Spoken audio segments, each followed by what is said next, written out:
दोस्तों, एक तो रूस यूक्रेन की जंग खत्म होने का नाम नहीं ले रही है।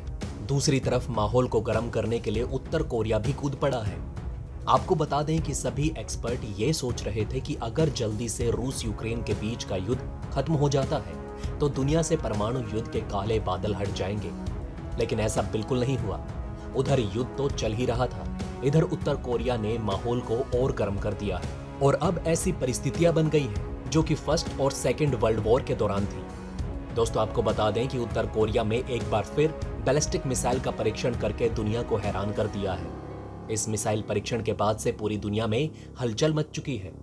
उत्तर कोरिया ने गुरुवार को इंटरकॉन्टिनेंटल बैलिस्टिक मिसाइल का परीक्षण कर पूरी दुनिया को सकते में डाल दिया। यूक्रेन संकट की वजह से पहले से ही वैश्विक चुनौतियां बनी हुई है और अब उत्तर कोरिया के मिसाइल परीक्षण से हालात और मुश्किल होते दिखाई दे रहे हैं। ये कई सालों में उत्तर कोरिया की ओर से सबसे अहम मिसाइल परीक्षण है। माना जा रहा है कि अक्टूबर 2020 में डीपीआर के मिलिट्री परेड में पहली बार दुनिया के सामने आई विशालकाय हवासोंग 17 मिसाइल हो सकती है। इस मिसाइल ने दक्षिण कोरिया और जापान जैसे उत्तर कोरिया के पड़ोसी देशों के लिए नए संकट पैदा कर दिए, साथ ही अमेरिका को भी सोचने पर मजबूर कर दिया। मीडिया रिपोर्ट्स में दावा किया जा रहा है कि किम जोंग उन की ये बैलिस्टिक मिसाइल अमेरिका को भी निशाना बनाने में सक्षम है। जापानी अधिकारियों ने बताया कि इस मिसाइल ने आसमान में हजारों किलोमीटर की उड़ान भरी है। मिसाइल की ताकत का अंदाजा इससे लगाया जा सकता है कि 1 घंटे से अधिक समय तक आसमान में रहने के बाद ये जापान के जल क्षेत्र में जाकर गिरी। उत्तर कोरिया के इस मिसाइल परीक्षण पर पत्रकार चार्ड और कैरोल ने कहा कि उत्तर कोरिया ने आज पिछले कुछ सालों में सबसे अहम मिसाइल परीक्षण किया है। परीक्षण दिखाता है कि ये अमेरिका और कोरिया गणराज्य की राजनयिक पहुंच के ताबूत में आखिरी कील है। एक प्रमुख नए हथियार क्षमता हासिल कर ली गई है।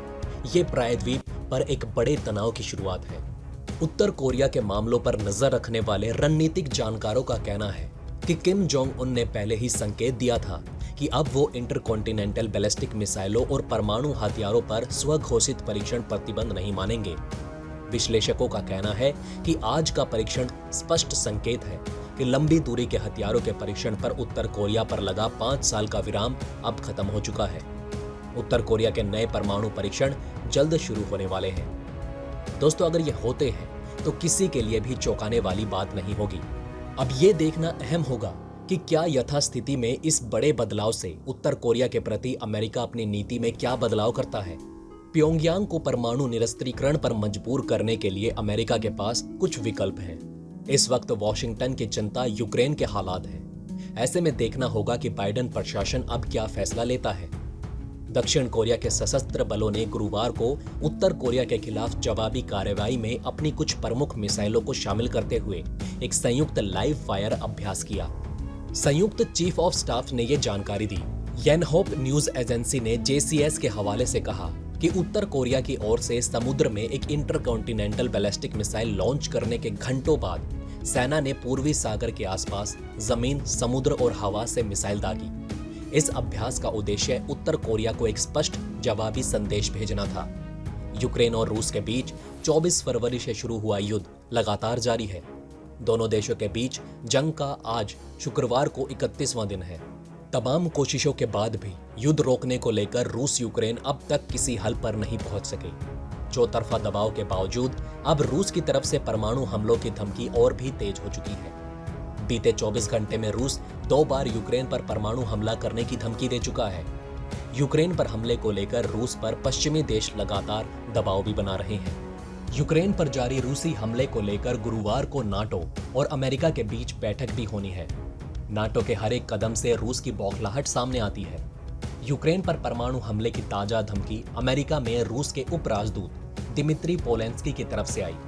इससे पहले क्रेमलिन के प्रवक्ता दिमित्री पेस्कोव ने यूक्रेन पर परमाणु हमले की बात कही थी। यूक्रेन को लेकर रूस की तरफ से परमाणु हमले की ये 24 घंटे में दूसरी धमकी है। दिमित्री पोलेंस्की ने कहा कि अगर नाटो रूस को उकसाएगा तो हमारे पास परमाणु हथियारों को इस्तेमाल करने का अधिकार है। आज एक साक्षात्कार में दिमित्री पोलेंस्की ने कहा कि अगर रूस के सामने अस्तित्व का खतरा होगा तो पुतिन परमाणु हथियारों का इस्तेमाल करेंगे। सबसे ज्यादा परमाणु हथियार है रूस के पास। जी हां दोस्तों, क्रेमलिन के प्रवक्ता दिमित्री पेस्कोव ने एक दिन पहले बुधवार को यूक्रेन को लेकर परमाणु हमले की बात कही थी। उन्होंने कहा था कि अगर रूस के सामने अस्तित्व का खतरा आएगा तो वो परमाणु हथियारों का इस्तेमाल करेगा। दोस्तों, आपको याद दिला दें कि दुनिया में परमाणु हथियारों की सबसे ज्यादा खेप रूस के पास ही मौजूद है। उधर युद्ध से जूझ रहे यूक्रेन के राष्ट्रपति वोलोदिमीर जेलेंस्की बार बार दुनिया से रूस पर दबाव बनाने और युद्ध रोकने की अपील कर रहे हैं। जेलेंस्की ने कहा कि सभी देशों को मिलकर रूस को रोकना होगा। रूस के सख्त रवैये को लेकर पुतिन अपने देश में भी घिरने लगे हैं। यूक्रेन पर रूसी हमलों के खिलाफ रूस में आवाजें उठने लगी हैं। यूक्रेन में पिछले 1 महीने से जारी जंग के बीच अब रूसी सैनिकों की लाशों से यूक्रेन की सड़कें फटती जा रही हैं।